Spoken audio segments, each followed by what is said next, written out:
motibung kodolore.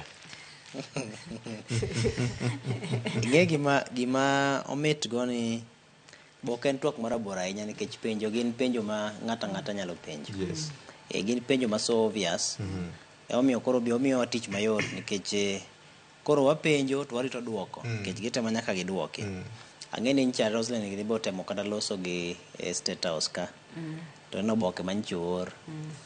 Ji lurore mana ne Koro penjo machielo madwa penjo kani to en ang'o momiyo gini nyaka lose mana mang'eny kichiwo ote maka kacha. Duchi mokwongo mane jatend piny ndiko barua ne jo Kenya mondo mi osom wach nengo mar wuodhene.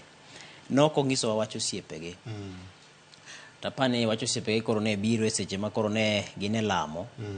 Ma embe samoro nong'iyo ni koro ma en puodhruok mar lamo monyalo time neno kaluwore gi yono ma samoro Nyasaye nja notime wuodhene. To rachni jo Kenya jo Kenya manoloso go to chalni no kodeo ngeni jo Kenya gin jo Kenya gipenjo nyaka bishop maduong' ibro penji penjo kaka itiyo gi sadaka. Ente president manowacho ni Kenya has no shortage of fools. Jomofuo tin e Kenya kama kapone winjo piny moro ma winjo ka nitie piny moro ma jomofuo ng'enye inyalo kele gi jase fuok manitie ka gitine. Chenro mar lamo mancha ne obagi cha apani notiyo godo mar mondo mi oe kako nyalo tieko wache ni chutho.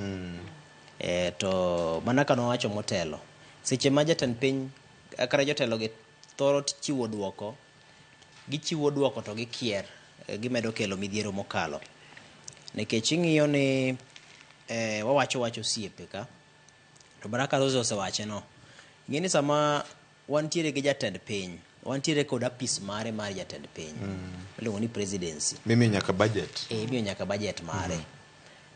Koro nitiere apis no to nitiere William Samoei Ruto be makaka dhano ma matenge. E nyim jo Kenya gi sani gikia William Samoei Ruto ma en owuon cha.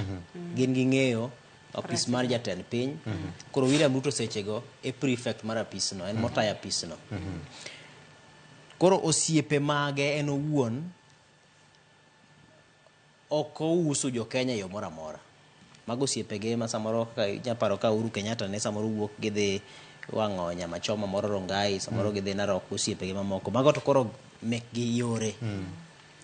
To gimo uso ofis makore timo ki ofis to jo Kenya ong'eyo apis no.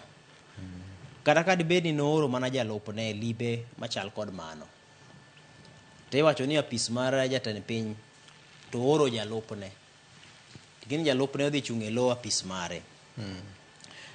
Koro ko wacho osiepege to pod jo Kenya chak penjore kata jo fwambo penjore ni to gin osiepege koso gin osiepe Kenya kaka piny. To ka gin osiepe Kenya kaka piny to mondo mi piny machielo chung' kasiro piny machielo nitiere winjruok moko miketo. Nitie koda ka kogo no miyieyo. Ng'ato ok nyal wuok kani to wacho ni odhi golo siling moro kama to oso ei aguch Kenya. Nikech ng'eni machalo kora agulu. Wuoth mar jatend piny kadhi Amerika omenda mondo winjore bed notiyo go wuok e agulu moro. Ka agulu no nitiere kod rem ti kosume agulu machielo kisoe agulu nitiere otas moro manyaka go e sei moro. Koro osiepe gi be wachako penjo ni ne gigolo pesa e aguchgi mar sirikandgi koso ne gigolo pesa e aguchgi ofuko gi giwegi. Ka gigolo pesa e ofuko gi giwegi manyiso ni ne gimiyo William Ruto mok jatend piny. Ka gigolo sirikandgi ka gikele sirikandwa to winjruok ne chalo nade. To chik mane matayo e gima kamano. Yore nyalo bedo mathoth ni ng'ato nyalo bedo ni nitiere kod joket mano nyalo golo mwandu kone to keto kata ma sekta mar ji giwegi kata keto e chenro moko miwinjo ni samoro riwruok moro ka chalo Bill Gates Foundation gini kamano biro to siro chenro moko e pacho ka. Pero ka en wuok e agulu to dhi agulu nie.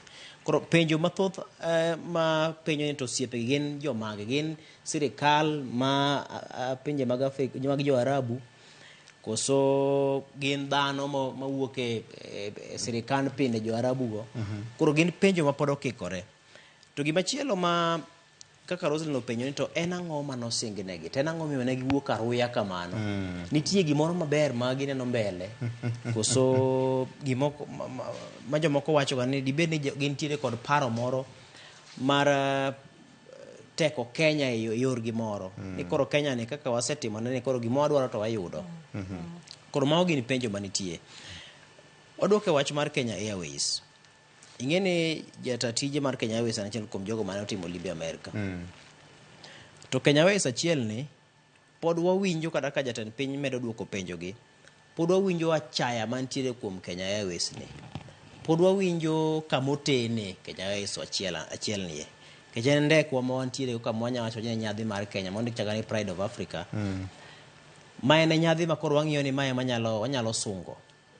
Tiwinjo ka jatend piny wacho ni ka nong'iso osiepege nodhi gi Kenya Airways, to osiepege ng'isa ni klasi ayo mano.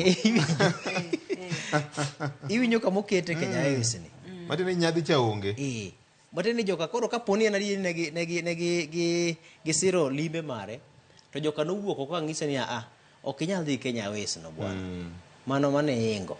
Koro mano giri ma mari madalani.